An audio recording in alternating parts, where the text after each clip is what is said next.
Hey guys, tonight we're going somewhere a little grim, but don't worry, you're already doomed. You open your eyes to a ceiling of soot-stained stone, your breath forming faint clouds in the cold air. Your back is stiff from sleeping on cobbles, and your right leg is partially numb, though it's hard to tell if that's from the cold or from being pinned under your own busted loot.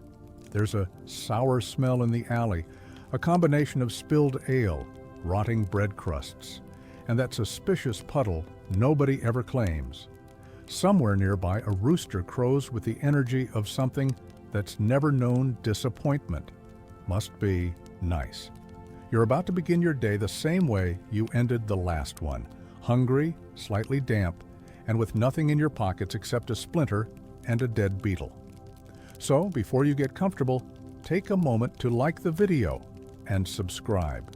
But only if you genuinely enjoy what I do here.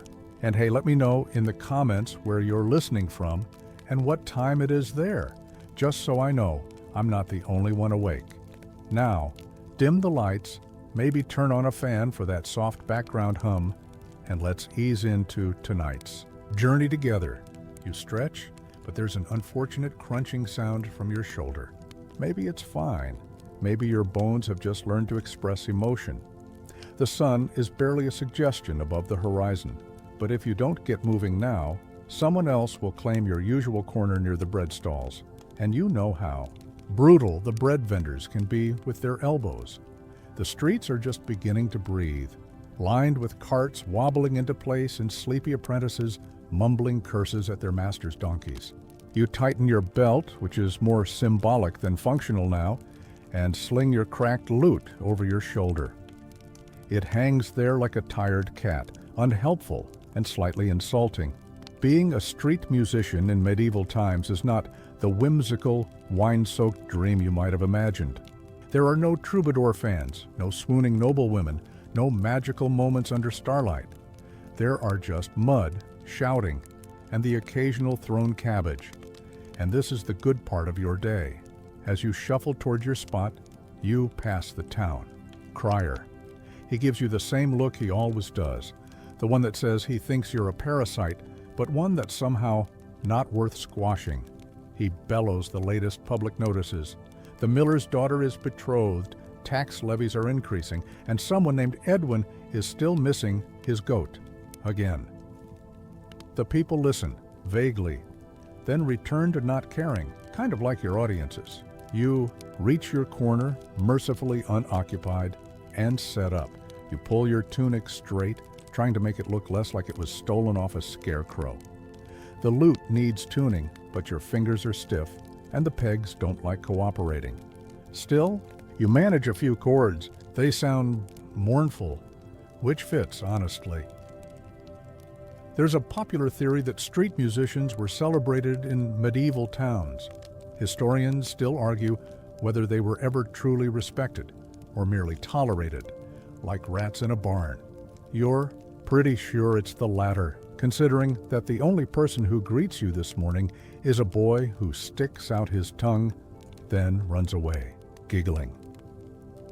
Your first tune is a slow one, a melody meant to coax pity from passing housewives. You sing about lost love or hunger or rain. It doesn't matter. It's not like anyone listens to the lyrics. A few people walk by, one tosses a coin, another mutters something unprintable. You nod graciously. Street performance is 10% talent, 90% pretending insults are applause, and yet there's a strange rhythm to this life. Not comfort exactly, but a grim familiarity. The sound of hoofbeats on stone, the smell of hot cheese bread from a baker's cart, the constant awareness that someone nearby probably has fleas, and it might be you. Your fingers begin to loosen. As the loot warms up, you switch to something more upbeat, hoping to catch a merchant in a generous mood. You try to smile because apparently that makes you more approachable, but it comes out as more of a pained grimace. Still, the butcher's apprentice tosses you half an apple. It's bruised and possibly pre-bitten, but food is food. You remember the story of a minstrel who once played for the king. Supposedly, his song was so beautiful that the king wept openly and granted him a pouch of silver and a manor house. You suspect that story was made up by a minstrel, probably one with more ambition than reality. Your pouch, by contrast, contains exactly 1 coin, a button, and something you really hope is a dried raisin. Mid-morning light spills over the square, highlighting every rip in your clothes. A noblewoman passes by in a silken cloak, glancing at you like one might glance at a puddle. You play louder, not aggressively, just enough to suggest you could be impressive if someone gave you a chance. She doesn't stop, but her horse sneezes at you, which feels like a kind of blessing. Meanwhile, your phone is dead, not because it's out of battery, because it doesn't exist. But even if it did, the Wi-Fi here would be garbage. And there's no scroll-through break from your misery, just the occasional pigeon landing near your foot and judging your life choices. You switch tunes again, something peppy, something that might, just might, convince someone to pay attention. A child claps along, briefly. Then his mother pulls him away, muttering about bad influences. You're not sure if she means your music or your face. It's almost noon. You've made 3 coins and acquired an ankle cramp. Someone asked if you knew any bardic epics and walked away disappointed when you started humming a drinking song. You can't help it. That's the only kind of epic you've got. Still, you stay. Because leaving means giving up your spot. And even a bad spot is better than wandering. Because maybe the afternoon crowd will be kinder. Because you've convinced yourself that one day someone important will actually listen. Until then, you hum, you pluck, you sing, you survive. Barely. The bells toll for midday, which would be a relief if you had anything to eat. Instead, the sound just reminds you that time is passing and you've spent the better part of the morning performing for people who paid more attention to the stray dogs. Your fingers are already sore because, of course, the lute has a splintered fretboard, and your voice has the rasp of someone who drinks more air than water. You slump against the wall near your corner, chewing what's left of that half-apple you got earlier. It's gone a little soft in your pocket, like all things in your life lately. At least it isn't crawling this time. That's progress. As you wipe your hand on your tunic, which honestly can't get any worse, you catch sight of your reflection in a shop window. Not a glass one, obviously, just a polished sheet of metal, warped and dull. Still, the image is enough. You look like a wet turnip in rags. Your hair sticks out at odd angles. Your beard, if you can call it that, has crumbs in it, and your boots are holding together by sheer emotional attachment. And this somehow is your performance look. You try adjusting your tunic. It's faded blue, which might once have been bright enough to catch an eye. Now it's a sort of muted sadness, the kind of color you'd get if you tried to dye cloth using only regret and puddle water.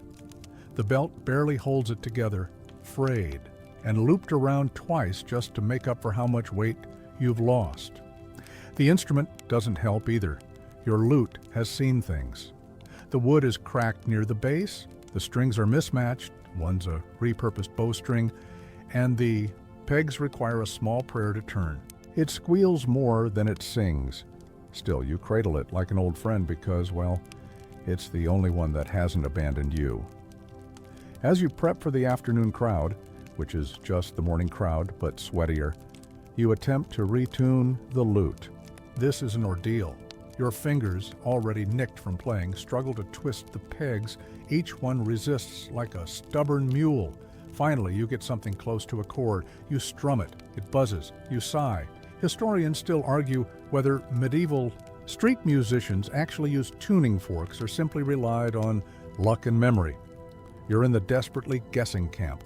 Sometimes you hum until something feels right. Other times you just lean into the dissonance and pretend it's avant-garde. You start again with a simple melody, something folksy and inoffensive.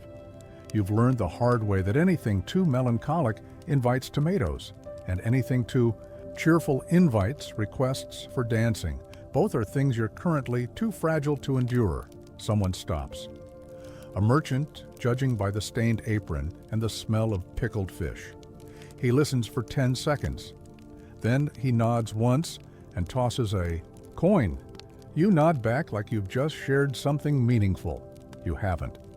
But it's important to pretend. Another man approaches. This one has the swagger of someone who's been drunk since breakfast. He squints at you, then mumbles something about his cousin being a better musician. He belches, then stumbles away. You get no coin, but you do inherit the vague scent of mead and regret. As you play, you remember what your mentor told you. Well, not a mentor exactly, just an older musician who once let you share his corner and offered unsolicited advice while spitting into a bucket. He told you the secret to street music wasn't talent, it was timing. Play right after a public.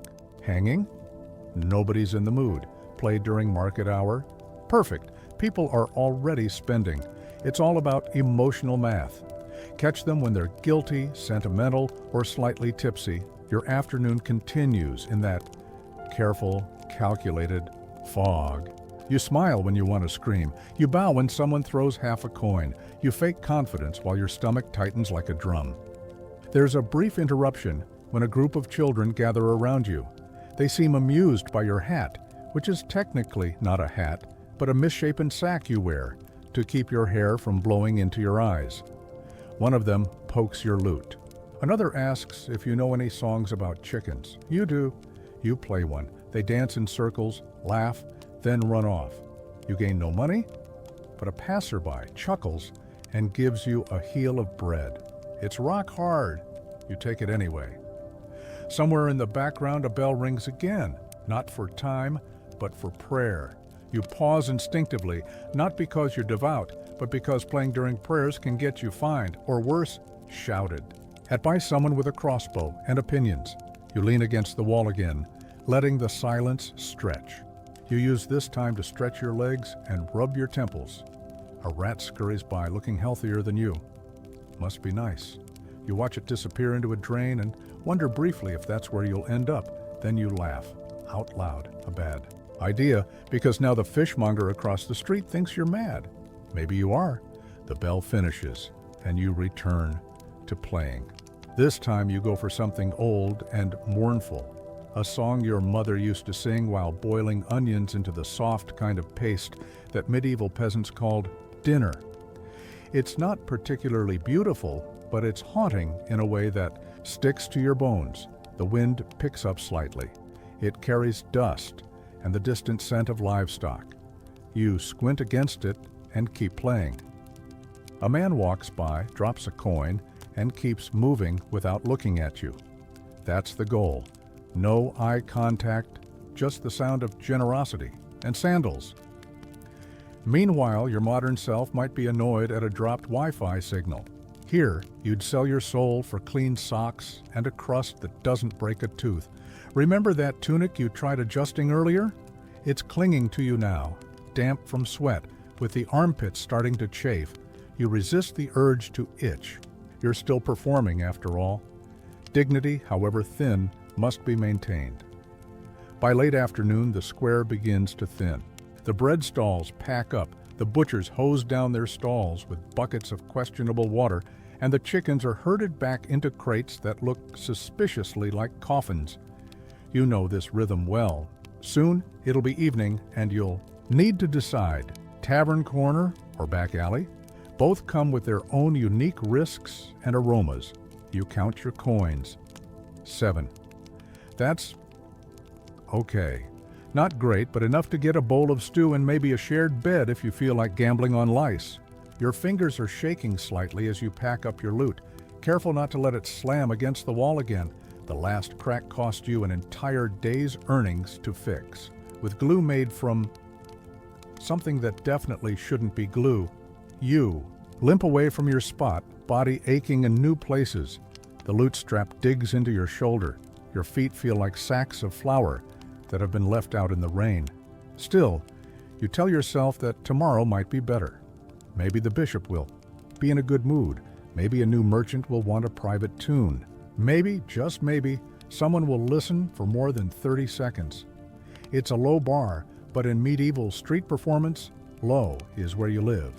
You limp toward your evening haunt with the same enthusiasm one reserves for tax collection or dental. Work, neither of which are quite invented yet, but somehow your teeth hurt anyway. Your corner by the bread stalls is empty now, but the lingering smell of flour and sweat clings to the air. You wave at no one in particular and shuffle on, careful not to make eye contact with the apprentice who once tried to steal your loot in exchange for a better future. He was 7. Your stomach growls like something cursed. You count your coins again. Still 7. You didn't lose any, which is practically a medieval miracle. Time to eat. The stew shop is barely more than a wooden shack with a ladle and a boiling pot, but it smells vaguely edible. You hand over 5 coins and receive a bowl filled with brown. Not brown things, just brown. It steams. You're not sure what it's made of, possibly beans, possibly the idea of beans, but it's hot, and it doesn't fight back when you dip in the stale bread. That's enough.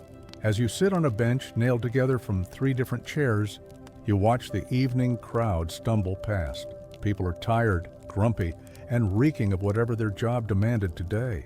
A good time to play? Not really. But that's never stopped you before. You pull out the loot again. Your hands ache. The stew didn't solve that. But you manage a few gentle chords, something atmospheric, something you hope matches the dimming. Light and the general mood of mild despair. It's not glamorous this part of the day. There's no golden sunset casting rays on your noble silhouette. There's just smoke from chimney fires, clattering carts heading home, and one guy trying to sell eels from a bucket that smells like forgotten sins. You move closer to the tavern. This is where things get complicated. You don't have a performance slot inside, of course. You're not on the list. That's reserved for the official musicians, the ones with real patrons, proper instruments, and enough social skills to speak in full sentences. No, your role is to linger outside. Play soft enough not to be chased off loud enough that the drunks inside hear something they mistake for culture. You set up beside the tavern's back door. It smells like beer, sweat, and very old onions. Still, it's out of the wind. You begin to play. This is the delicate dance of the medieval street musician. Balance on the edge of attention, but never demand it. Suggest value without claiming. Space. You're like musical background noise, except you desperately need people to notice you and throw money, but not too much money, or the real musicians get annoyed and come outside. You hum a little melody about longing, or maybe it's about ale. Either way, a woman leans out the window, sloshes something in a mug, and yells, "Play the one about the goat." You do. You didn't know you had a goat song, but you make one up on the spot. It's mostly bleeding sounds with minor chords. Surprisingly well received. A man stumbles out and leans against the wall next to you. He smells like fermented shoes. He says nothing, just breathes very loudly. You keep playing.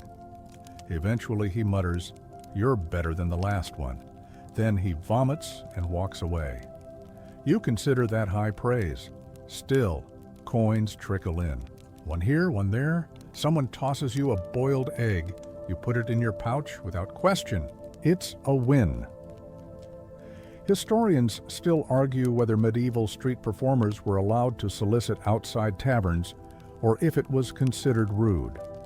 The truth is, it depends on the tavern, on the mood, on whether the guard who dislikes you is currently sober or just belligerent. Tonight seems tolerable, but your luck has limits. As you're mid-tune, the door slams open. A heavy-set man with a mandolin steps out. He's red-faced, sweaty, and clearly the in-house musician. He squints at you like you've insulted his mother's soup recipe. "You're playing my alley," he says. You stop strumming. "Just a few songs," you murmur, trying not to sound pathetic. "You fail," he grunts. "One more, then gone." You nod. The strings echo dully as you begin again, this time something soft. A lullaby from your childhood, half forgotten but still clinging somewhere behind your teeth. He listens, doesn't smile, but he doesn't punch you either, which is the medieval equivalent of an invitation to dinner. After the last chord, He tosses you a copper and heads back in. You consider it a successful interaction. Meanwhile, your tunic is somehow wetter than before. Probably sweat, possibly soup. You don't ask, you just accept it. The evening deepens. The crowd shifts. Young men spill out of the tavern laughing, like they own the road. You duck into a nearby doorway to avoid being trampled. One of them drops a coin in your pouch and shouts, "Sing about love!" You do, not because you believe in it, but because you need the attention. And maybe, just maybe, a little part of you remembers what it used to feel like. It's a terrible song, off-key, mumbled lyrics, and the lute is refusing to stay tuned. But it works. They dance, badly, and cheer. A few more coins land in your pouch. You smile, a real one this time. It fades quickly when someone knocks over your pouch while trying to waltz with a barrel. You scramble to gather the coins before they disappear into the cobblestones. You only lose 2. That's a win. Probably. Your hands are done for the night, raw, blistered. The fingertips feel like chewed leather. But you keep playing because the coins haven't stopped and your pride is too stubborn to let you rest yet. Finally, someone throws a crust at your head and you decide that's the universe telling you to call it. You gather your things, count your earnings. 11 coins now. Enough for a blanket spot in the shared stable and maybe a piece of real cheese if the vendor hasn't closed. Your breath hangs in the cool night air as you walk down the narrow streets. The lanterns flicker. Somewhere, a dog howls. You want to believe it's in tune. Meanwhile, in the modern world, someone is probably complaining about their Uber being 5 minutes late. You, on the other hand, are considering sleeping next to a goat for warmth. Progress. You reach the stable. The keeper nods at you. You hand over a few coins, and he points to a corner where hay meets drafty wall. You settle in using your lute. Case as a pillow, not because it's comfortable, but because if you don't, someone might steal it while you sleep. Your body aches. Your stomach is still half empty. Your soul feels like a damp loaf of bread. But you made it through another day barely. Morning comes not with a gentle ray of light or the soft hum of birdsong, but with the unmistakable clatter of hooves just outside the stable and the wet, snorting breath of a mule practically inhaling your hair. You open your eyes to the gray, light of dawn leaking through a crack in the wooden wall, your body stiff as cured leather, your face half buried in straw that smells faintly of whatever unfortunate animal slept here before you. The lute case has imprinted itself onto your cheek. Your neck is a question mark. You sit up slowly, regretting everything, including the decision to be born in an age where sleep is a privilege and not a right. You dust yourself off, which does absolutely nothing except relocate some grime from one sleeve to another, and gather your things. The lute is still intact, though a suspicious nibble mark on the corner suggests a rat auditioned during the night. You step out into the chill morning air and breathe in deeply. It tastes like old smoke, wet wool, and something baking 3 alleys over. Your stomach takes that as a personal attack. The street is already alive with the sounds of wooden wheels, creaking carts, and someone loudly losing an argument with a goat. You rub the sleep from your eyes, or maybe it's just crusted stew from last night, and begin the trudge back toward your corner. You'd like to imagine someone missed your music while you were gone. They didn't. But your spot is still there, unclaimed and slightly more trodden than yesterday. The stones are cold beneath your feet as you lower yourself to the ground and begin the daily ritual of tuning. This morning, the strings are not merely out of tune, they're each committed to a different emotional journey. One flat, one sharp, one producing a sound that can only be described as emphatic twang. You spend 15 minutes arguing, silently with your instrument, until it agrees to behave just well enough to pass for music. You begin to play. Not because you want to, but because not playing is worse. The tune is familiar, almost muscle memory by now, a droning loop of half-happy notes meant to gently invade the ears of passing peasants and nudge them toward sympathy. A man walks by chewing something crunchy and mysterious and drops a coin. Without looking at you, that's one coin, a good omen.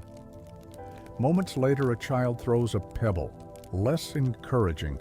Still, your fingers settle into their rhythm and the city breathes around you. There's a comforting predictability to it all, the wheel ruts, the gossiping women with baskets on their heads, the grumpy butcher with a permanent smear of something reddish on his apron. You nod at them. They ignore you. Balance. As the hours roll on, you shift position to chase the shade. The sun has no mercy. It climbs overhead and pours heat down like it's punishing you personally. Your tunic sticks to your back. The strings on your lute become slick and uncooperative, and your voice starts cracking on the high notes. You adjust your song accordingly. Lower key, less ambition, more droning sadness. Fortunately, that seems to be what the crowd wants. Misery has always tested well with the medieval public, and yet, there's always someone who thinks your existence is an invitation for insult. A man in a padded jerkin sneers at you mid-song and loudly declares to his friend that real musicians don't beg for coins. You offer a theatrical bow. He doesn't find it funny. He tosses a crust that hits your knee and bounces into the gutter. You leave it there. Your dignity has already taken enough bruising for one morning. A few moments later, a woman passes with a basket of vegetables and whispers, "Thank you," so softly you almost think you imagined it. She leaves no coin, but somehow it stings less than the crust. Historians still debate whether street musicians actually played from dawn to dusk, or whether that's a romantic exaggeration from later periods. But your back and your blisters have formed a union and unanimously voted this is definitely an all-day affair. You shift your weight, flex your fingers, and attempt a jaunty tune to change the mood. It backfires. The lute produces a whine so offensive that a nearby dog howls in protest. You try again, gentler this time. Something about rain, longing, and maybe bread, though bread is more of a metaphor these days, since actual loaves remain stubbornly inaccessible. Your mind drifts. As you play, you imagine yourself in different clothing, standing on an actual stage, perhaps in a great hall filled with candles and silent, rapt nobles. You imagine applause, actual attention, maybe even a bowl of soup brought to you before the performance, not after, cold, and from the floor. You almost smile. Then a bee lands on your face and you spend a full minute waving your arms in what can only be described as interpretive panic. The audience, such as it is, seems entertained. No coins, but several chuckles. You bow again. The bee returns. You swat and curse under your breath. It's midday now. The sun is relentless. You retreat under the overhang of a stall and pretend not to be wilting. Your instrument feels heavier than usual. So do your limbs. But you keep going, because if you stop, someone will take your spot. And because deep down, under the grime and fatigue, a tiny ember of pride still flickers. You are a musician. That's what you tell yourself. Not a vagrant, not a nuisance, not a man with splinters in his fingers and shoes made of softened regret. A musician. Meanwhile, in the modern world, someone is complaining about how their wireless earbuds don't fit properly. You have one string tuned with a shoelace and a musical style that can only be described as determined resignation. You switch songs again, this one slower, more personal. A lullaby your grandmother hummed when the nights were loud and the rats were ambitious. You close your eyes as you play it. The square blurs. For a moment, you're somewhere else. Then a donkey brays so loudly your lute buzzes in sympathy in your back, right where you started. Cramped knees, cracked strings, and a song no one asked for, drifting into the air like smoke from a dying fire. The sun is well past its highest point when you notice the shift, the kind of shift that doesn't come from the sky or the wind, but from the people. Afternoon brings a new kind of indifference. The early crowd was brisk and business-minded, but now the pace slows. Everyone's either tired, irritated, or on the verge of a nap. Which might sound ideal, except drowsy people don't toss coins. They barely acknowledge your existence. You strum the same melody 3 times in a row, and not a single head turns. Your fingers are moving out of obligation now, not inspiration. The song has become background noise to even yourself. You try adjusting your volume, picking a little harder, hoping to nudge someone into caring. No one does. A dog walks by, sniffs your loot case, and keeps going. You briefly consider asking it to stay just so you have company. You don't. What does change the mood is a shout from the far end of the street. A vendor's cart has collapsed, wooden axle finally giving up after too many sacks of grain and not enough maintenance. The vendor is shouting, cursing the wheel, the gods, and whoever built the road. People gather. You stop playing. There's no point competing with that volume. The attention you weren't getting is now focused elsewhere entirely. You wait. Eventually the cart is dragged aside, and the excitement fizzles out. The crowd disperses. A few people remember you exist. You start playing again. Your voice is hoarser now, and the chords ring dull against the afternoon heat. The lute has developed a new rattle, probably a loose peg or a crack that widened when you leaned on it. Earlier, you press your thumb against it mid-song, hoping pressure will fix physics. It doesn't. By now, your stomach has fully transitioned from hunger to resentment. The heel of bread from yesterday sits in your bag like a stale insult, but you gnaw on it anyway. It cracks slightly between your teeth and then settles into the consistency of damp bark. You chew because you have to. You swallow because there's nothing else. It doesn't help. There's a woman nearby selling cloth scraps. She watches you with narrowed eyes. You suspect she thinks you're scaring away business. You smile and lower your volume. She frowns anyway. A child asks if you're one of the sad singers. You say yes. She nods, like that makes sense, then wanders off. It's in this moment of mild existential crisis that something hits your leg. You flinch, expecting another pebble or a sarcastic vegetable. But it's a coin, a good one even. You glance up, but whoever threw it is already gone in the crowd. It's like the universe briefly remembered you existed, one single generous act in a sea of apathy. You stare at the coin longer than necessary before slipping it into your pouch. It makes a satisfying clink. Historians still debate how much medieval street musicians actually earned, and whether their survival depended more on charm than talent. Looking at your coin count, you'd argue it's neither. Survival is about persistence, about being too stubborn to quit and too broke to rest. It's about sitting in the same patch of street day after day, hoping that someone's guilt, boredom, or sudden whim might manifest as a penny tossed your way. The light is starting to change. Shadows lengthen. A breeze stirs the dust in lazy, spirals across the cobblestones. You switch songs again, moving into something slow and wordless. Just chords and hums. It's easier on your throat and sometimes draws more attention. People project their own meaning onto it. You hum like someone remembering something they never had. The trick is to look tired, but poetic. A man in a fur-trimmed cloak walks past. Clearly wealthy, clearly annoyed. You adjust your playing. Louder, more dramatic. He doesn't even glance.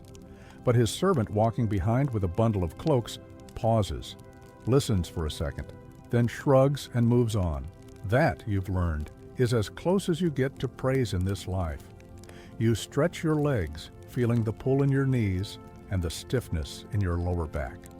It's the price of sitting on stone all day with nothing but a hope and a tune. You shift your weight, shake at your hands, and go back to playing. One string goes flat immediately. You correct it.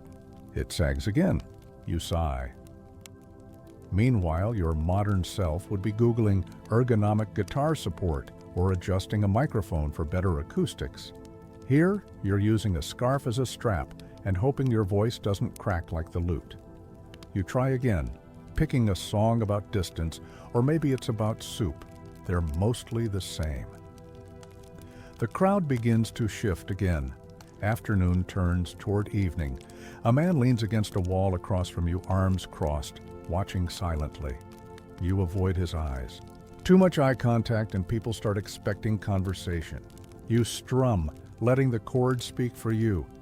After 3 songs, he leaves. No coin. Just a slow nod. You're not sure what it means, but it doesn't feel unkind. The wind picks up a little, enough to lift the edges of your tunic and chill the sweat beneath it.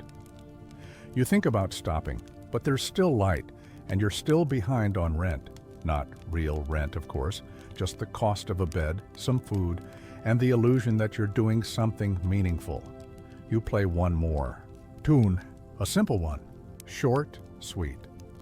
It ends on a soft note that hangs in the air like a yawn. No one claps, but no one throws anything either. That's a win. You don't head straight to the tavern tonight. You learned your lesson last time, playing too early, playing too loud, playing in the wrong spot, and getting nearly trampled by an enthusiastic group of dancers who mistook your instrument for a bench. So instead, you take a slower route through the winding lanes behind the square, where the air is thicker with chimney smoke, and the stone walls seem to lean inward with every step, like the town itself is pressing in on you. You pass a group of apprentices rolling dice in the gutter, all of them shouting, all of them barefoot, one of them missing a front tooth that may or may not be your fault, depending on how you define provocative lyrics. They don't notice you, or maybe they do and don't care. Either is fine. You're too tired to be bothered. Your fingers ache and your shoulders burn with the dull weight of the lute. The strap digs into your collarbone, and you're pretty. Sure, your tunic has a rip near the hem that's growing by the hour. But the wind is soft and cool against your face, and for a moment, walking in silence feels almost luxurious. You loop back toward the main road just in time to catch the evening. Bell tolling from the small chapel up the hill. You flinch instinctively, not because of the noise, but because of the priest. You've had encounters. Technically, you're not banned from the chapel steps, but you're definitely discouraged. Apparently, music that competes with divine. Contemplation is frowned upon, especially when the tune accidentally overlaps with a hymn, especially when someone starts dancing. You once played too close to the entrance and got a stern lecture about temptations of rhythm. The priest had eyes like burnt onions and a voice that could curdle milk. He made you promise to play elsewhere. You did. 3 alleys down, behind the tanner's shed, which smelled like wet leather and betrayal. That lasted a week, until the tanner asked if your music was scaring the hides. You didn't ask what that meant. Historians still argue whether the church actively restricted secular music in public spaces or merely discouraged it. You'd say discouraged is too mild. You've been shouted at, sprinkled with holy water, and once handed a pamphlet that may or may not have been threatening your eternal soul. You didn't read it. You used it to patch a hole in your boot. You pass the chapel tonight. You give it a wide berth. No point tempting fate. Besides, the evening crowd is already drifting toward the tavern square, where your real shot at coin might be hiding in the bottom of a pewter mug. You settle near the side door, where the foot traffic is dense but distracted. People spilling. Out of doorways, laughing too loudly, trying to hold on to their drinks, their balance, or their dignity, not always successfully. You find a low wall to perch on and set the lute across your knees. It's still buzzing from somewhere deep inside the body. You press on the wood, feel the shift beneath your palm, and accept that it may be slowly falling apart. Like you begin to play. Something soft, pleasant background noise for those who are drunk enough to find any sound charming. The chords come easier in the evening light. Your voice has recovered a little, cracked and dry, but serviceable.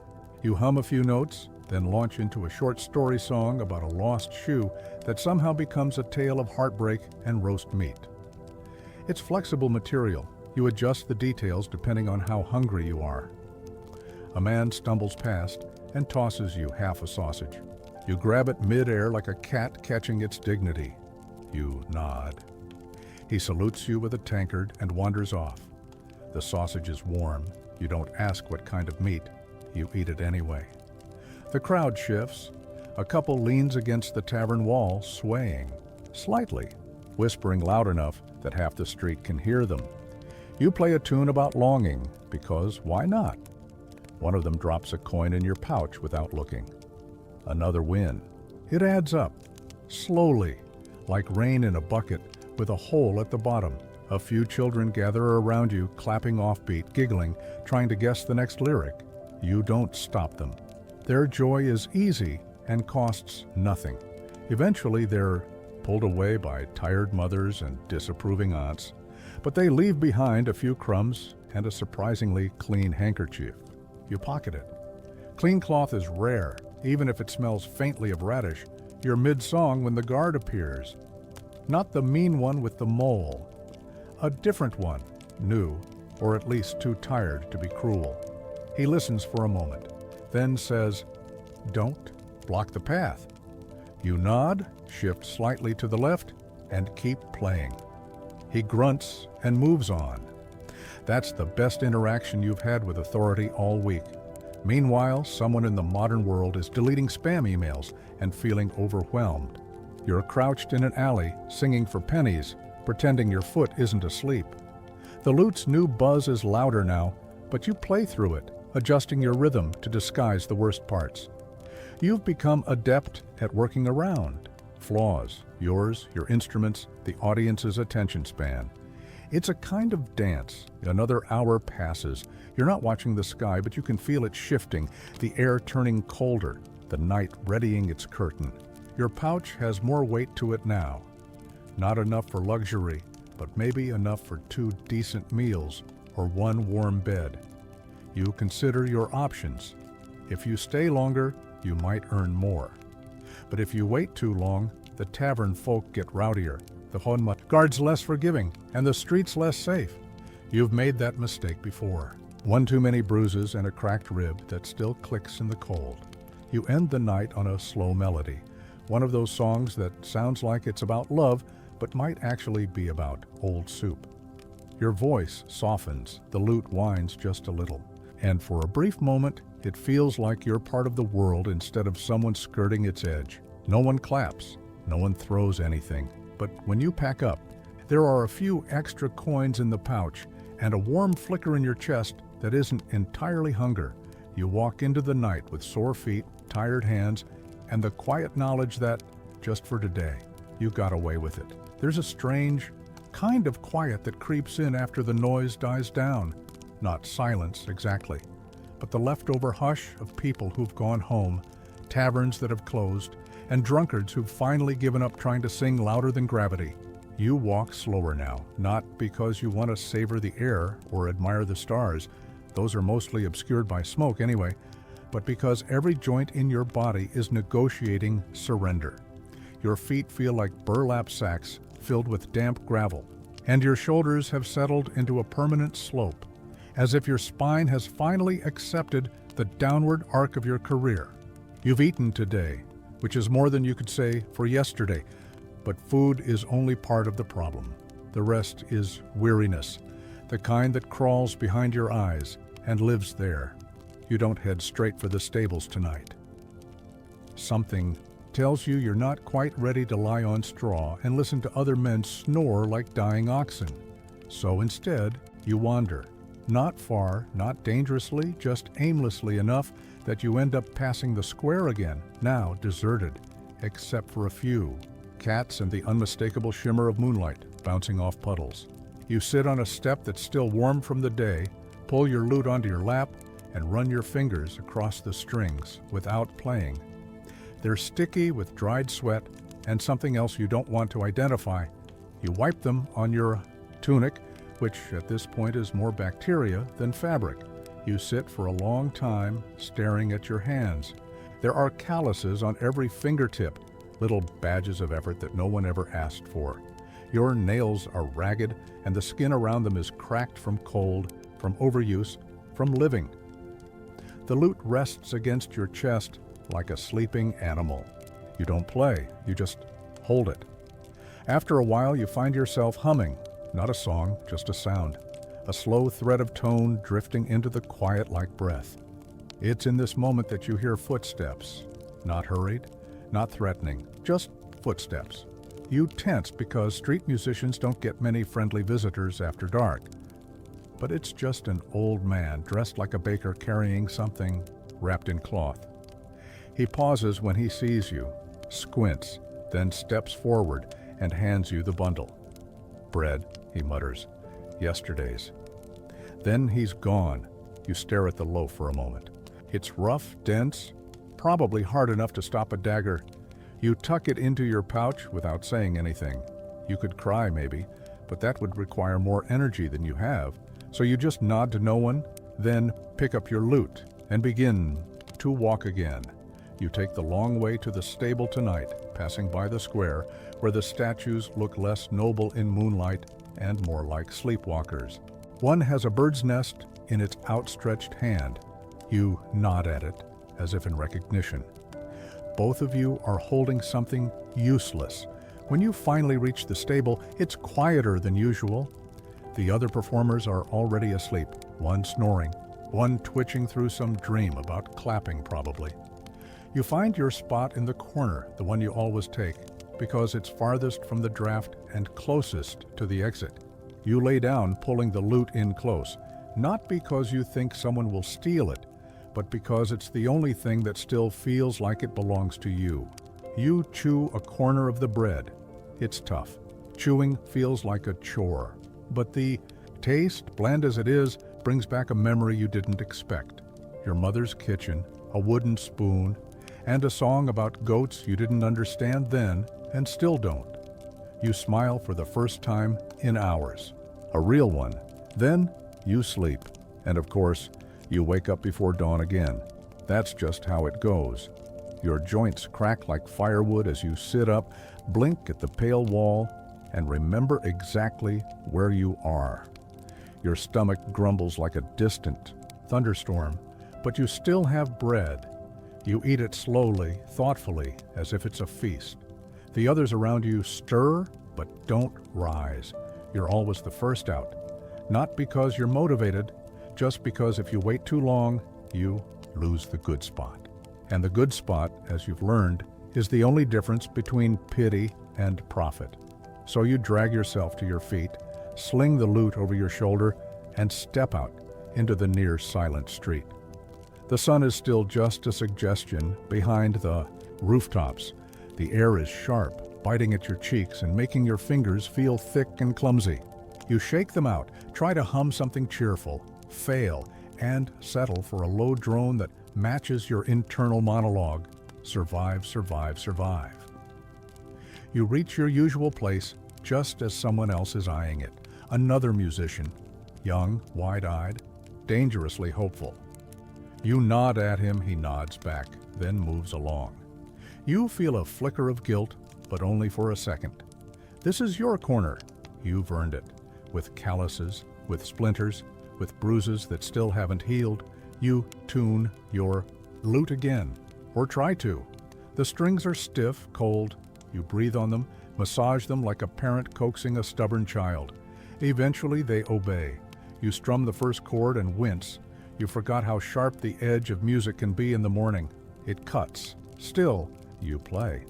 Because it's what you do. Because it's the only thing left that makes sense. And because if you don't, someone else will fill the silence with something worse.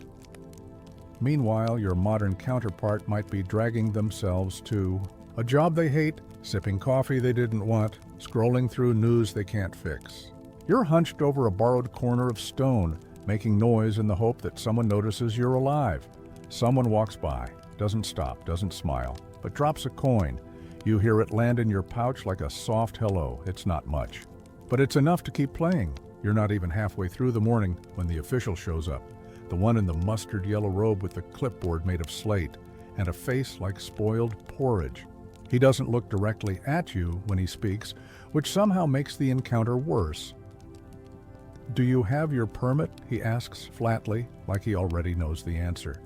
You freeze mid-chord, fingers hanging in the air like awkward guests at a wedding. Permit. Of course. The piece of parchment you were supposed to renew last week, or maybe last month. It's hard to remember time when every day is the same 4 songs and a gradually unraveling tunic. You offer your best, polite, casual, sheepish, "Look, the one you practice in puddles." "Must have slipped my mind," you mutter, which isn't technically a lie.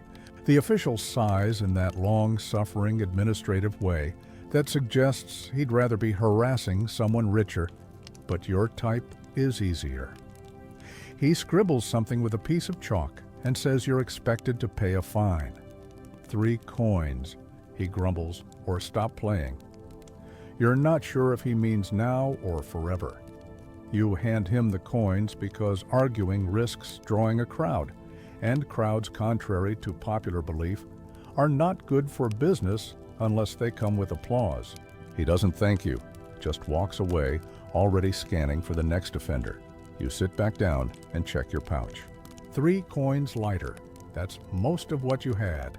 You sigh, adjust your lute strap and start over. The notes sound slightly more bitter now. Not because you're angry, anger is too expensive, but because everything you touch lately seems to come with a fee, including noise. Historians still argue whether street permits were enforced regularly or sporadically.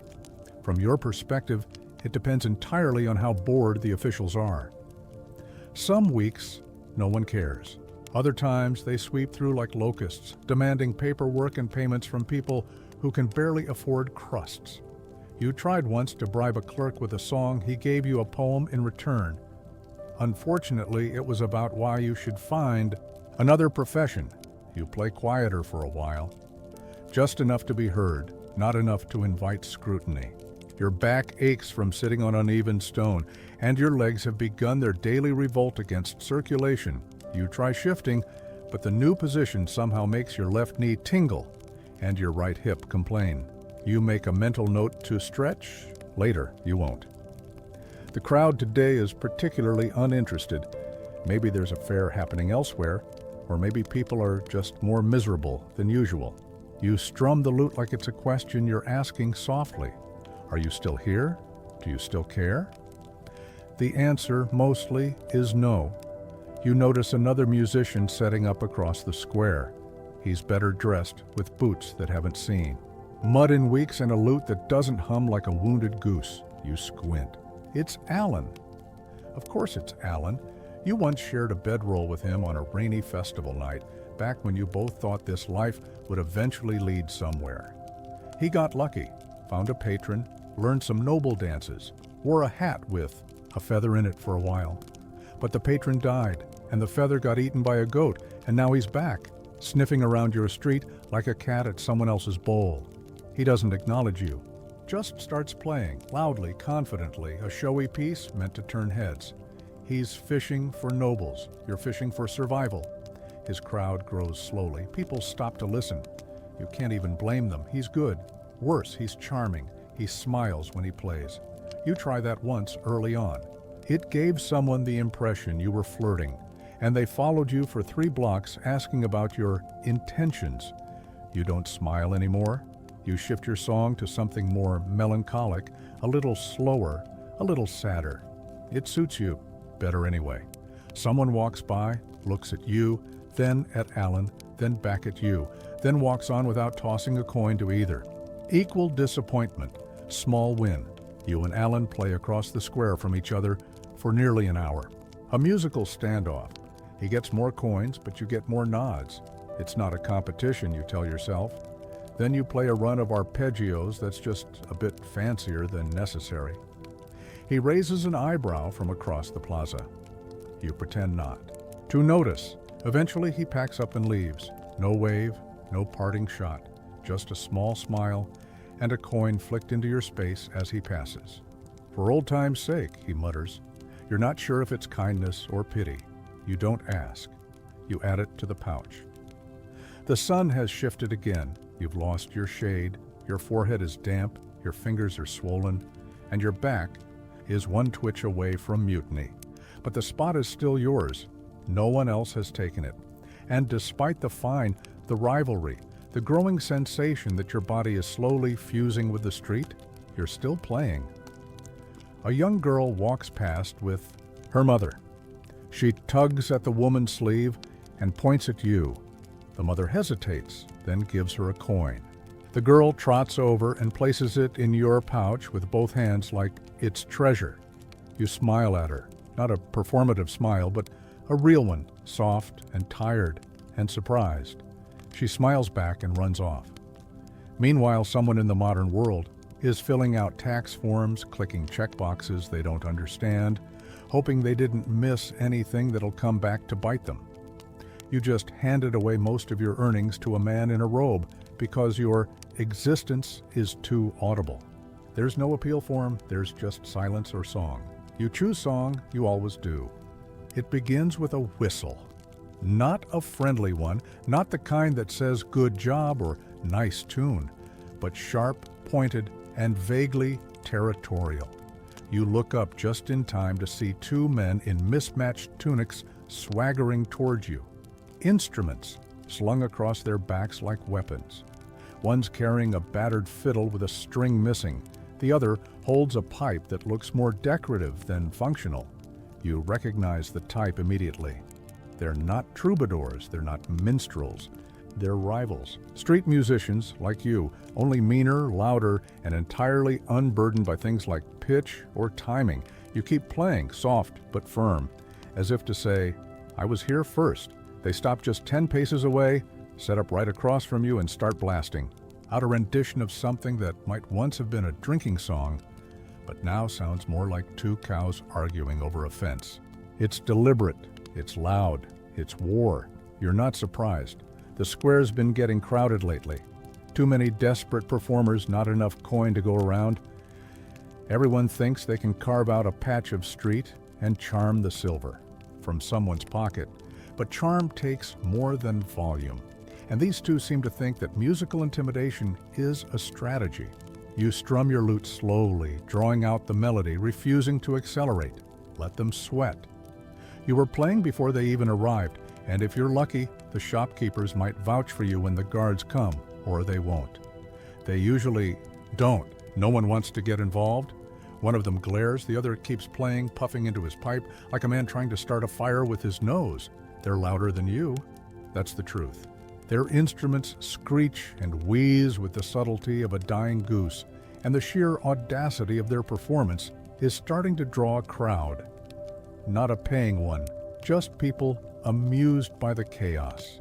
You raise your eyebrows, shift your posture, and play something cleaner, something old, a melody that people recognize, a tune soft enough to invite listening, sweet enough to sting. You don't need to drown them out. You just need to remind the passers-by that music can be more than noise. It works a little. A woman throws a coin into your pouch, then a man tosses one to the others. The balance is tipping. Coins are flying, but no one's smiling. It's not art anymore, it's theater, and you're stuck in the middle of it. Historians still argue whether medieval musicians formed informal guilds or operated entirely independently. You'd argue that guilds require order, rules, perhaps even a code. What you're looking at is musical anarchy, and the code is simple. Play louder, last longer, intimidate or be erased. The men across from you start moving closer.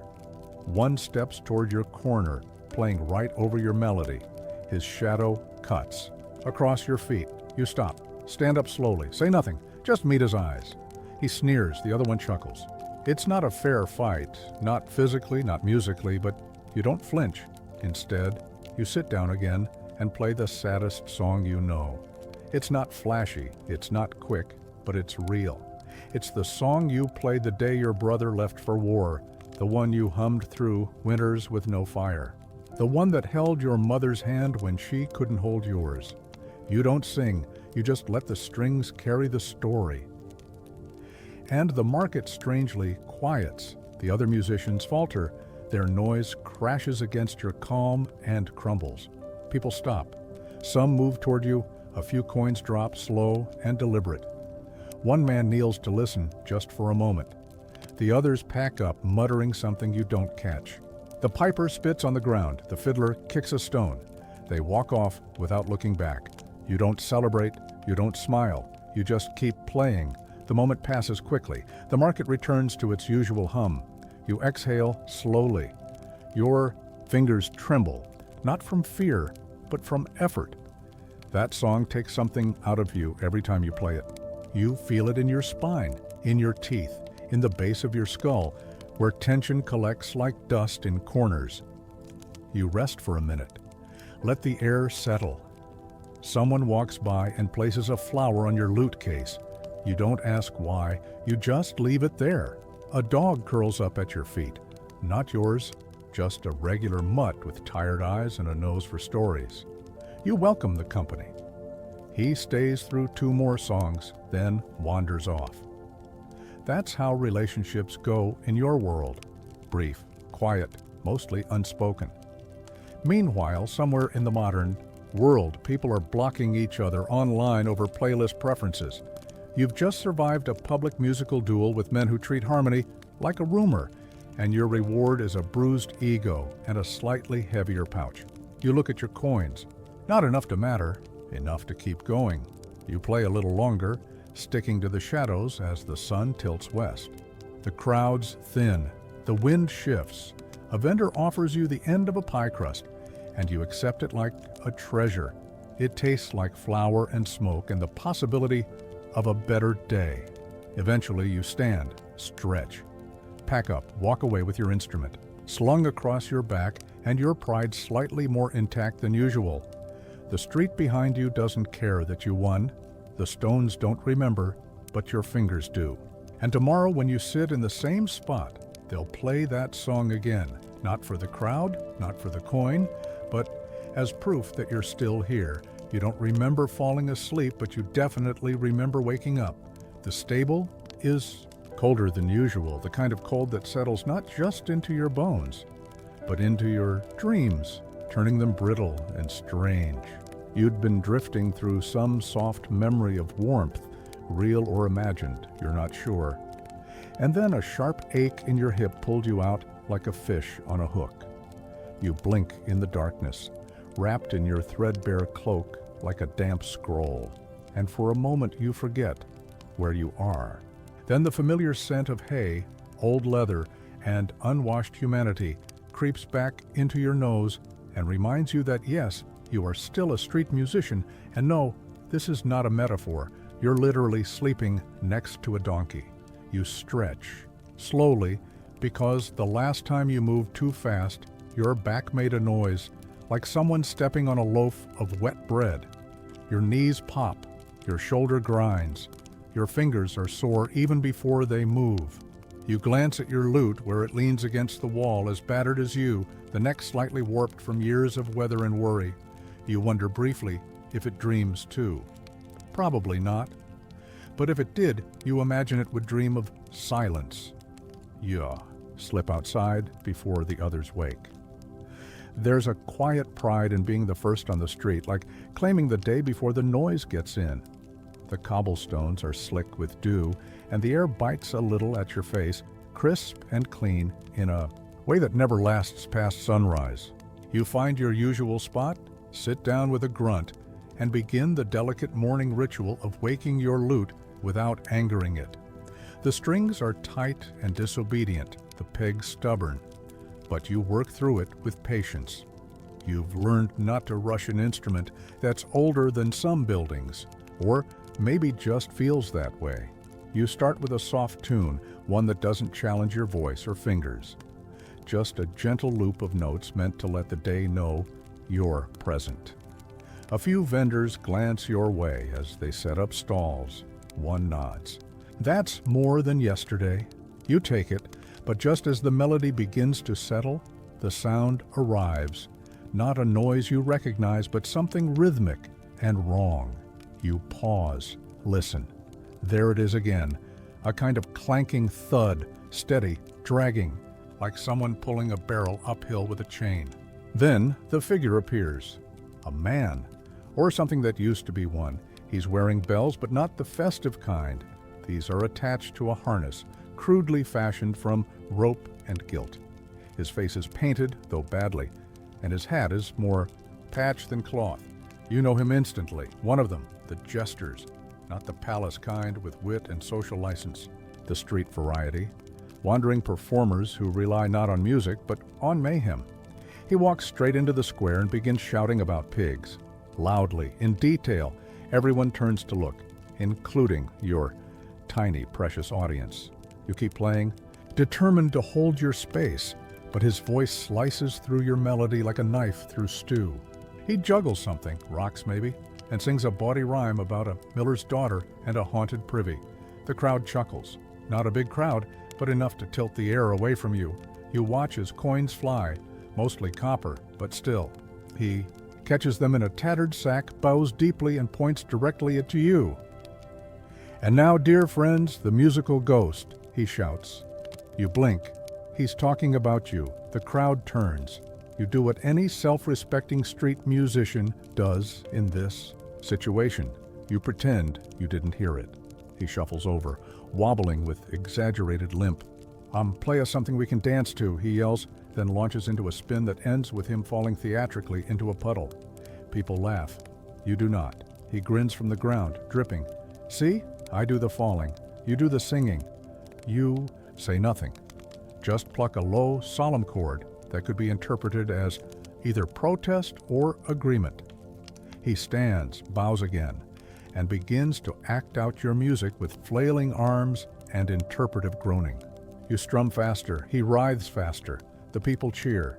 You've been hijacked. This continues for 15 minutes. He dances, you play, he slips. You improvise a rhythm. The coins fall in your direction now, oddly enough. He doesn't ask for a cut, just performs until he's breathless, then vanishes into the crowd as quickly as he arrived. You sit there stunned, with a slightly fuller pouch and a deep sense of confusion. Historians still debate the relationship between street musicians and jesters. Some suggest collaboration, others suggest rivalry. What you've just experienced suggests mutual survival. He used your music, you used his noise. No one won, no one lost, but people paid. You count the coins, 11. Not bad for the morning. You glance around half expecting him to return. He doesn't. Just a pile of wet footprints where he last danced. You strum a slow reprise of the tune you played during his performance. It sounds different now, less yours. Meanwhile, someone in the modern world is fighting over performance credits on a group project. You just got upstaged by a man with bells on his knees and a haunted privy joke. And yet, your pouch is heavier. You keep playing. The market returns to its usual pattern, haggling, swearing, goats. You return to yours, music no one asked for, comfort no one offers, and the quiet pride of having made it this far. By midday, your fingers are numb again. The lute is buzzing more than usual. You suspect a loose brace inside, but there's no money for repairs. You cradle it anyway, whispering apologies between chords. It doesn't judge you. It just squeaks. A child walks by, holding her mother's hand. She stares at you with wide eyes and a crumb-covered chin. "He looks like a song," she says. The mother doesn't respond. They keep walking. You keep playing. By now your fingers have grown calluses so thick they barely feel the strings, and yet somehow they still sting with every chord. Your back has folded into its usual hunched curve, and the muscles around your neck twitch like they're considering escape. You're not hungry anymore, not because you've eaten, but because your body has decided to conserve energy by suppressing the reminder. You play out of habit now, not hope. The sun has climbed high and is pouring down its judgment across the cobblestones, baking the square in a dry heat that makes everything smell like horse and boiled cabbage. Your tunic clings to you like a damp shroud, and every time you shift, it reminds you that you've worn it 6 days in a row without washing. But the rhythm continues. Your song carries forward, one careful note at a time, as if by continuing to play you can convince time itself to stop looking directly at you. The song you're playing now is technically about courtly love, but it's also very obviously about bread. Like most ballads passed down by other Broke performers, it uses metaphor to disguise hunger. You hum through the verses, saving your voice, letting the melody do the heavy lifting. A dog flops beside you, tongue lolling, giving up on whatever ambition it had earlier. You admire its wisdom. Your pouch is lighter than it should be. You've made some coin, yes, but not enough to replace your lute string, not enough to buy. A second cloak, not enough to afford anything that smells like soap. There's a cobbler 2 stalls down offering to fix boots for half price, and for a brief moment you consider handing over your entire earnings in exchange for the privilege of not walking like a damp duck anymore. But then the butcher drops a fish head near your feet and mutters something about earn your keep. And you remember that dignity is often unaffordable. You keep playing, something livelier this time. You don't feel lively, but you've learned how to fake it. The trick is to make your hands look like they're dancing, even if the rest of you is collapsing quietly under the weight of being alive. A woman tosses a coin. It misses the pouch and lands in a puddle. You retrieve it anyway. It smells like vinegar and feet, but you wipe it off on your sleeve and keep going. She doesn't look back. Historians still argue whether medieval musicians sang primarily about love, work, or food. You know from personal experience that it was always food, cleverly disguised under layers of poetic nonsense to avoid sounding desperate. But everyone knew. When you sang about gathering the harvest, you meant turnips. When you sang about the warmth of her arms, you meant soup. When you sang about longing that burned like fire, you meant not freezing to death. In a shared stable next to a man who snores like a dying cow, your voice cracks mid-note. You pretend it was a stylistic choice. No one cares either way. You keep going. Eventually, your song shifts into something accidental, a melody you weren't planning, fingers slipping into an old pattern you haven't touched since last summer. It's a tune about laborers, meant to be sung with a group, call and response. You hum both parts. It sounds lonely, but comforting. A few heads turn, someone claps along for 3 beats, then forgets. Across the square, the tanner is yelling again, something about a late payment or a missing pig. You raise your voice a little, hoping your music can rise above the din, but it only manages to hum along beside it like a weary sidekick. You're not battling noise anymore. You've accepted it. It's part of the song. You take a break. Your hands are visibly shaking now, and your nails are stained with grime that soap can't fix, assuming you had soap, which you don't. You stretch your arms slowly, listen to your shoulders crack like firewood, and check your pouch. 8 coins, 1 copper ring someone mistook for a tip, 1 button, and a pebble, flat and round, with a faint heart shape scratched into the surface. You don't remember who gave it to you, but you keep it anyway. You consider packing up, but then the baker walks by. She doesn't say anything, just drops a small roll into your lap. It's warm. Your fingers tremble slightly when they hold it. You nod at her. She nods back. That's as close as anyone here gets to affection. You play while eating, which is a skill you've perfected. Bite, strum, swallow, hum. You finish the roll in 4 bites, then dust off the crumbs and slide into another tune. Something about travel. You haven't left this square in weeks, but that doesn't matter. The idea of movement is enough to make the melody believable.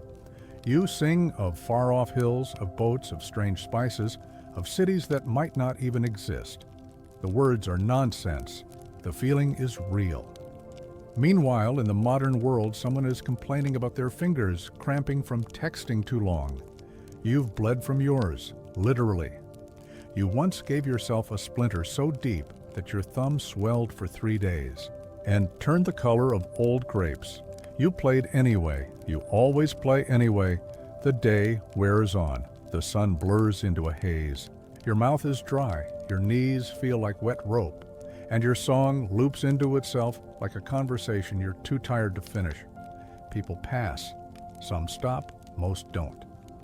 The music continues.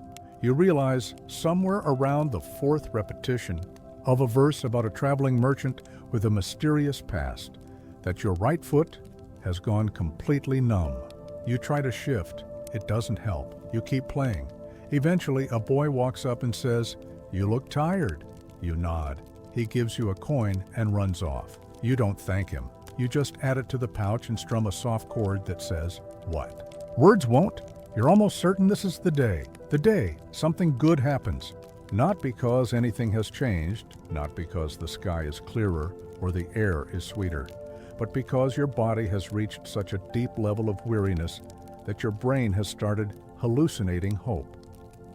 It happens sometimes like a reflex, a defense mechanism, a lie you tell yourself to keep moving.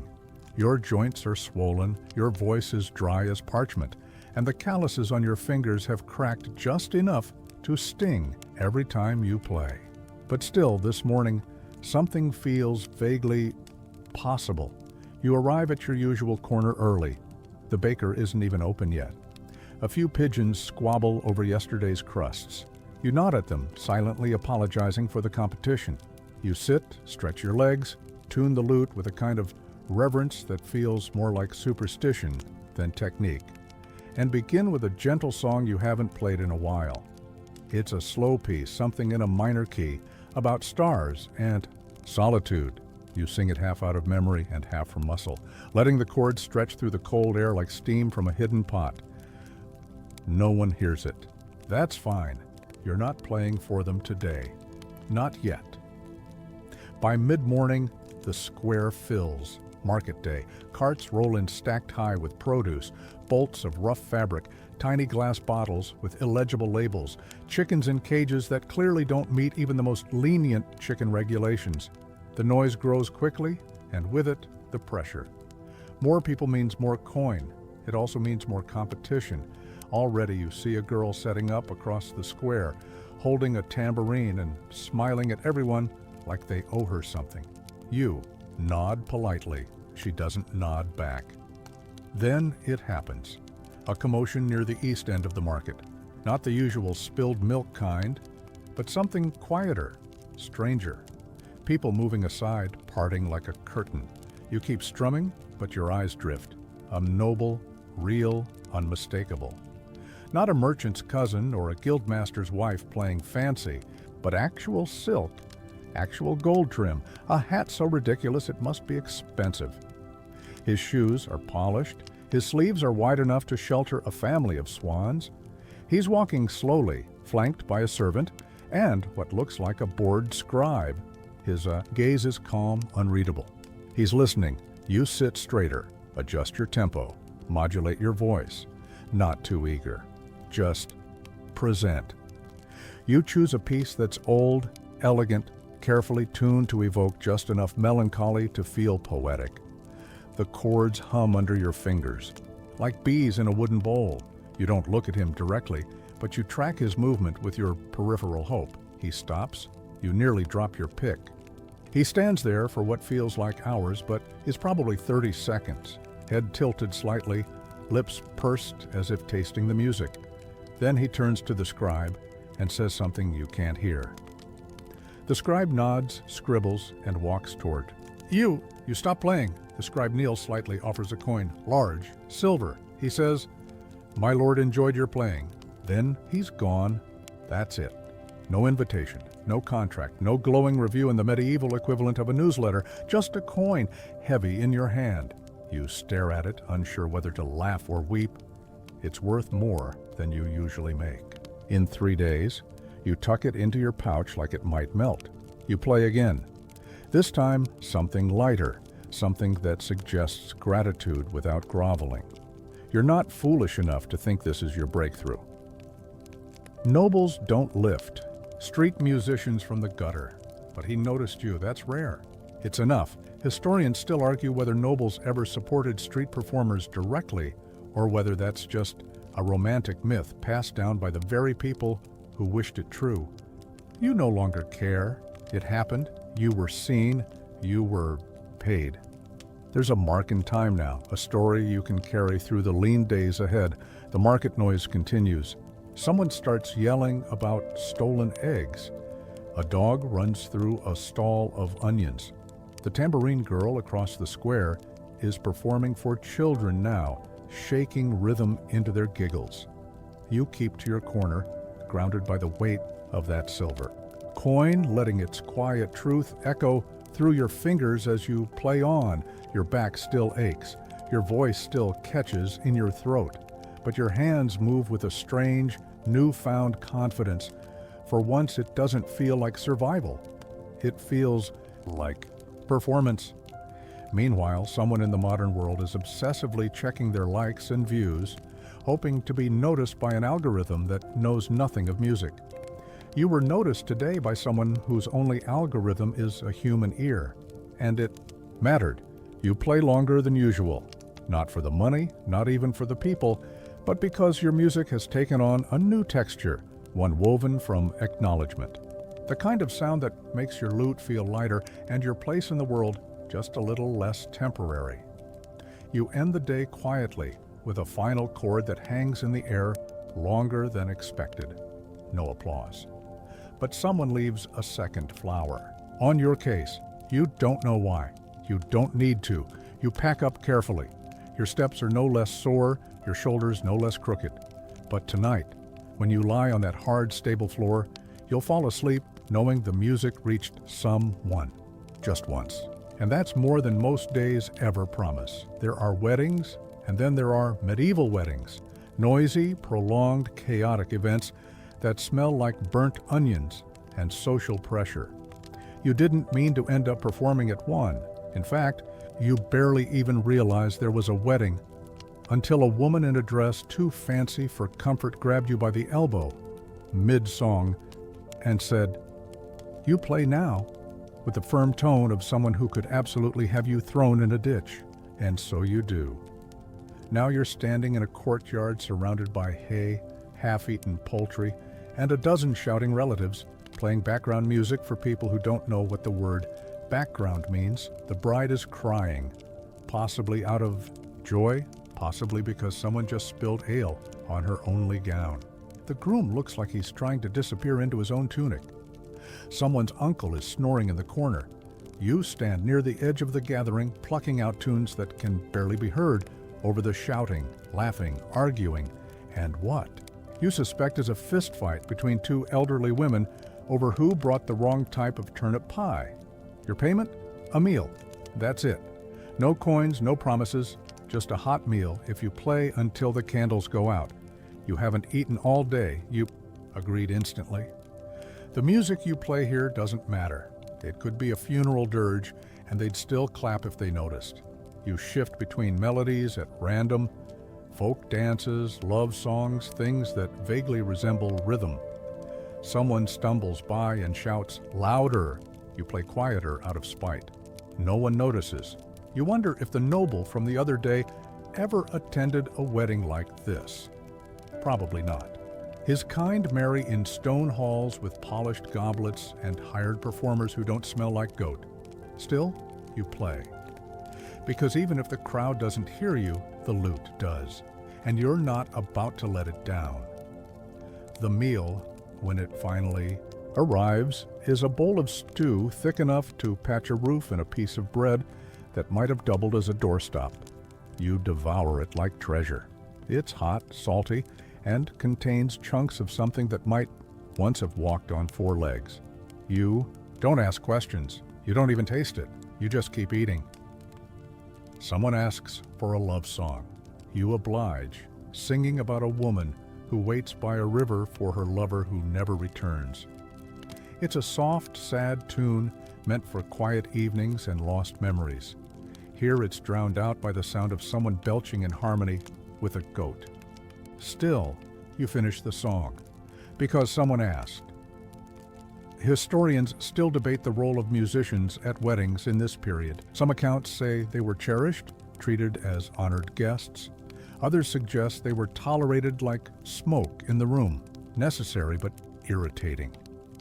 Judging by the way someone just dropped a half-eaten drumstick into your lute case, you're going with the latter. You retreat to a corner of the yard and try to retune your lute. The strings are sticky from the stew steam. One has started fraying. You fix it with a bit of twine. Not ideal, but neither are you. A woman approaches and asks if you know a funny song. You don't, but you make one up on the spot about a butcher and a goose that refused to be cooked. She laughs. Others join in. Coins?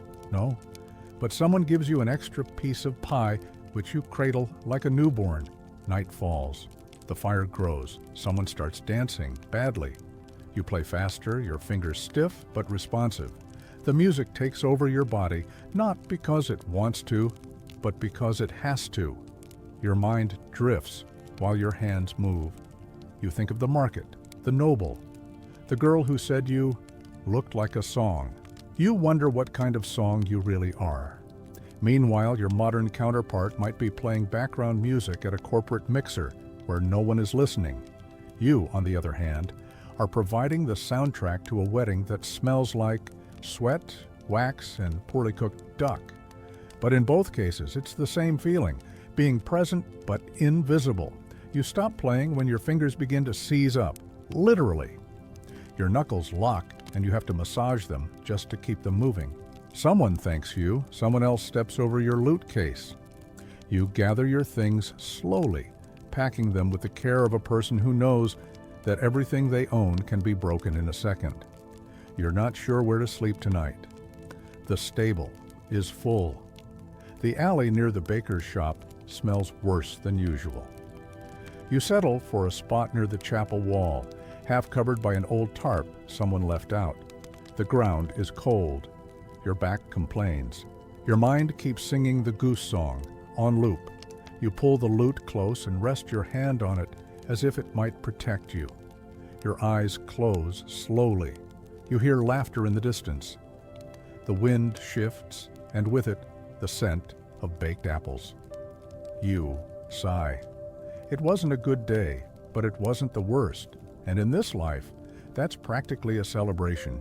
You wake up with your cheek pressed to cold stone and the tip of your nose completely numb. Your knees are locked in a curled position that feels vaguely like a medieval curse. You roll over slowly and blink at the sky, which is doing its best impression of dull pewter. Gray. Still. Heavy. Winter isn't here yet, but it's definitely practicing. You sit up and immediately regret the decision. Every part of your body has decided to stage a protest. Your spine creaks, your elbows feel like they've been filled with gravel, and your fingers, your poor, overworked fingers, sting. The moment you try to flex them, you shake them out and wince as a brittle crack pops from your knuckles. It's going to be one of those days.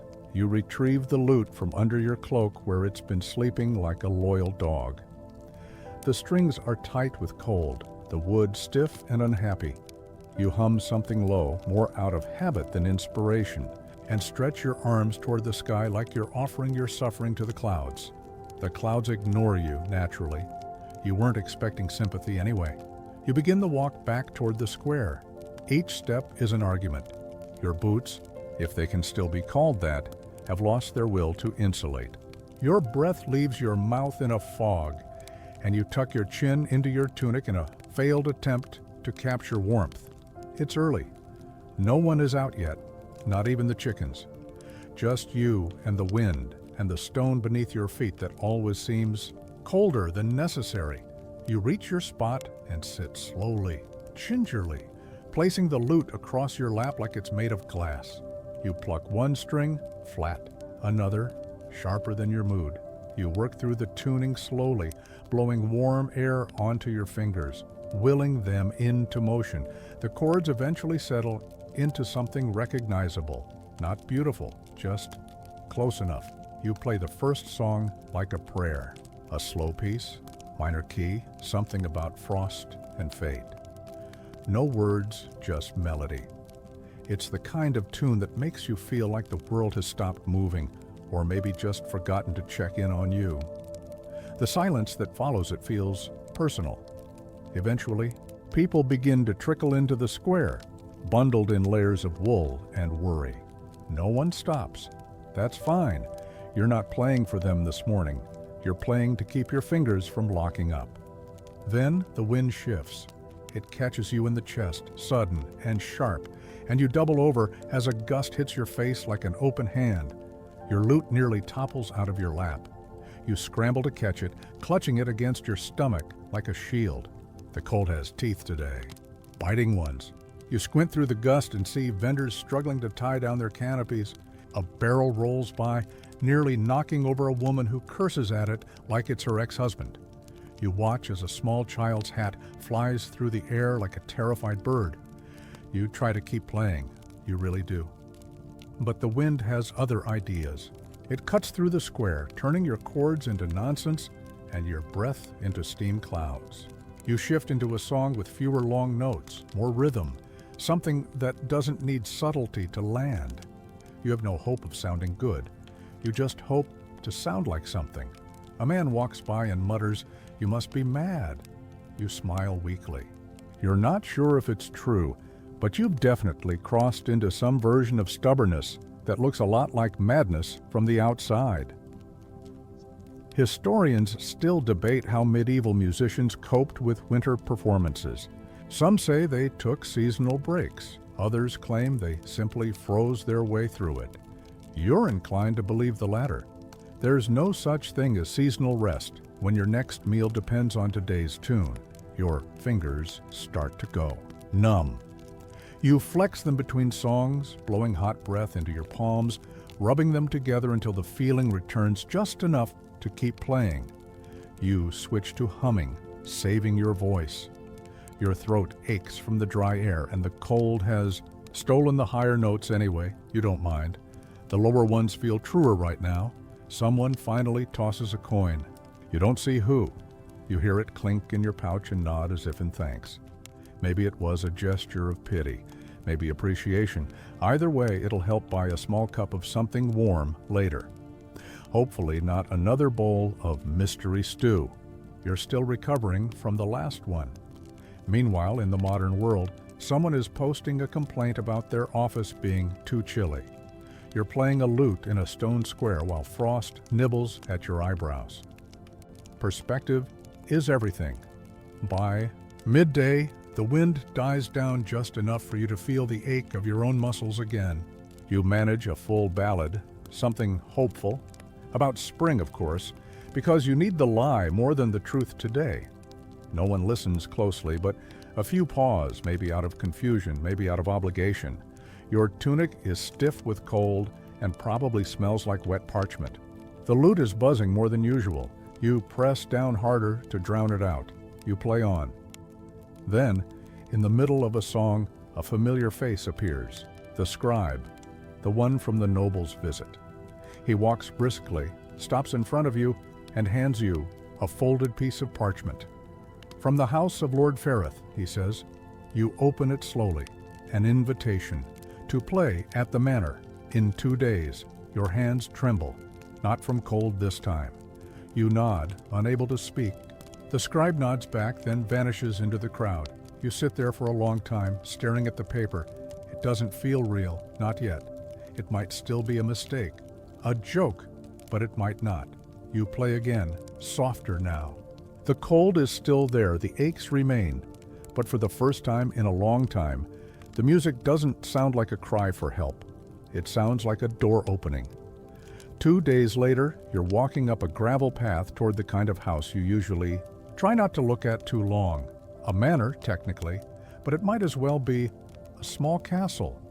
Stone walls trimmed in ivy, windows with glass, actual glass, and doors so tall they feel like they were built to impress the sky.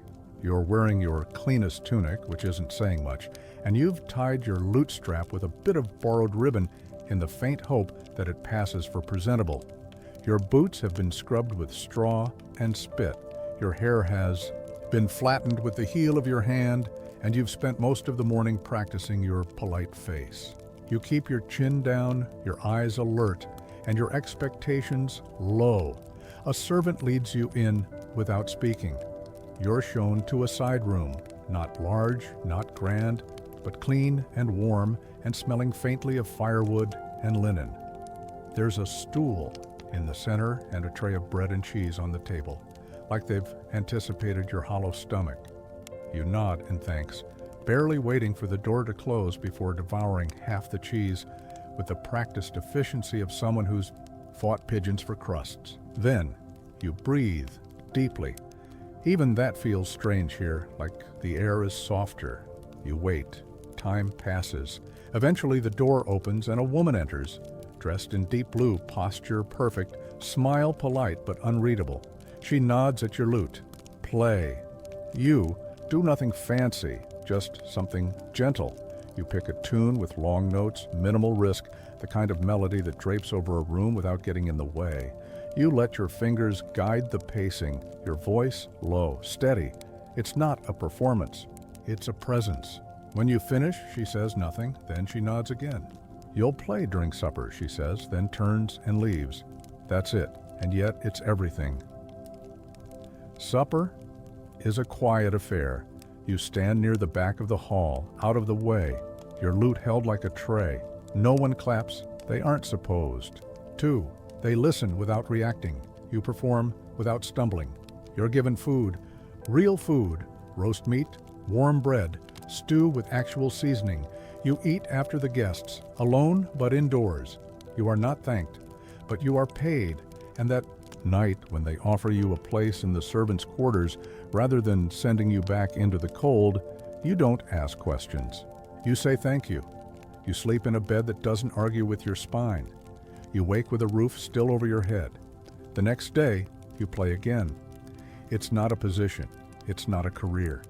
You're not suddenly a court musician with embroidered vests and admirers. You're still the same person who was nearly elbowed off a bread stall last week. But you've been invited back. That's all it takes. You return to the square eventually, of course. You always will. That place is part of you now. Its stones imprinted in your bones, its rhythms stitched into your fingers. But something is different. You don't look desperate. You look experienced. People notice. They listen a little longer. They toss better coins. One man even asks if you teach. You don't, but you consider saying yes. Historians still argue whether the lowest street musicians ever climbed the social ladder. Most say no. But most of them never played with cracked nails through winter wind, never sang to empty courtyards and silent nobles, never felt their hands shake at the weight of a silver coin that wasn't meant for someone like them. You don't need their debates, you have your lute, you have your corner. And now, you have an invitation. It doesn't erase the cold, the pain, the ache in your knees or the permanent bend in your back. You still carry the songs of hunger in your throat. But the music feels different now, not lighter, just realer, less like a mask, more like a name. You sit on the edge of the square and pluck a melody that's half joy, half ache. Someone drops a flower into your case. You smile, not because life has become easy, but because you're still here. And the music somehow is too. Tonight you've traveled far, not in miles. Your boots are still worn, your path still loops the same crooked streets, but in weight. The kind that presses on your shoulders when no one listens. The kind that lifts slightly when someone does. You've learned what it means to survive on rhythm, on pattern, on the faintest suggestion of melody. You've learned how to play when your stomach is empty, when your hands are cracked, when your voice is barely more than breath. And you've kept going. One note at a time, one day at a time. There were moments you thought about quitting. You didn't. Moments you wondered if your music mattered. It did.